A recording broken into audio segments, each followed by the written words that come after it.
এই ক্ষেত্রে আমরা আগের ভিডিওতে বলছিলাম, সেই ভিডিওতে আমার ভিডিওটা কোনোভাবে হয়তো কেটে গেছে, তাই পুরো জিনিসটা হলো না। কিন্তু এই ভিডিওতে আমরা আরও সেইখান থেকে শুরু করছি। তো আই এবং এই যে ইউ, আই এবং ইউ এর ক্ষেত্রে এস ভার্ব বসবে না, সেটা স্যালেই হোক না, স্যাল বসবে, ইয়েস স্যাল বসবে, আই ওয়াজও বসবে, কিন্তু আইয়ের ক্ষেত্রে কোনোদিনই হ্যাজ বসবে না। আই আর ইউর ক্ষেত্রে কোনোদিন হ্যাজ বসবে না, ইউর ক্ষেত্রে তো কোনোদিনই এস ভার্ব বসবেই না। তো এখানেই যতটা কথা। তাহলে বাকি যদি প্লুরাল হয়, কিছু কিছু ক্ষেত্রে হ্যাভ বসে, বাকি প্লুরালের ক্ষেত্রেই হ্যাভটা কিন্তু বসে থাকে। এবারে আমরা যদি দেখি হ্যাড, এরপরে এই হ্যাডটা কোথায় বসে? হ্যাড বসে যখন ছিল বোঝাবে।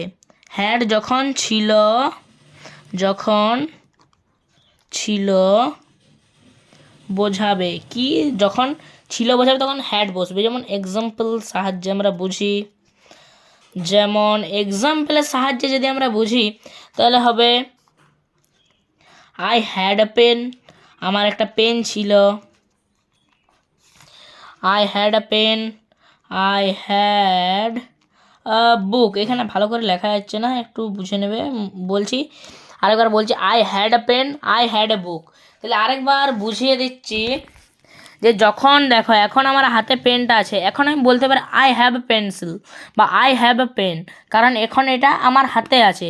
যখন আমি হাত থেকে এটা ছেড়ে দেবো, তাহলে এখন তো পেনটা যে আমার হাতে ছিল সেটা তো অতীতকাল হয়ে গেল, পেনটা অতীতে তো আমার হাতে ছিল, এখন আমার হাতে যেহেতু কিছুই নেই, তাহলে আই হ্যাড এ পেন, আমার একটা পেন ছিল, আমার কাছে এটা এখন পেন আছে, এটা আই হ্যাভ এ পেন। এখন আমার কাছে পেনটা নেই, তখন আমি লিখবো আই হ্যাড আ পেন। তাহলে যখনই আগে কোনো জিনিস ছিল বোঝাবে, অতীতকালে আমার কিছু ছিল বোঝাবে, তখন হ্যাড বসবে। বর্তমানের ক্ষেত্রে রুলস অনুযায়ী, যে রুলসগুলো বললাম সেই রুলস অনুযায়ী হ্যাভ আর হ্যাভ বসবে। তো আজের জন্য এটুকুই, ভালো করে আরেকবার দেখিয়ে দিচ্ছি। তো পরের ভিডিওতে আমরা আরও কোনো টপিক নিয়ে আলোচনা করব। তো ততক্ষণ পর্যন্ত bye bye, tata, see you.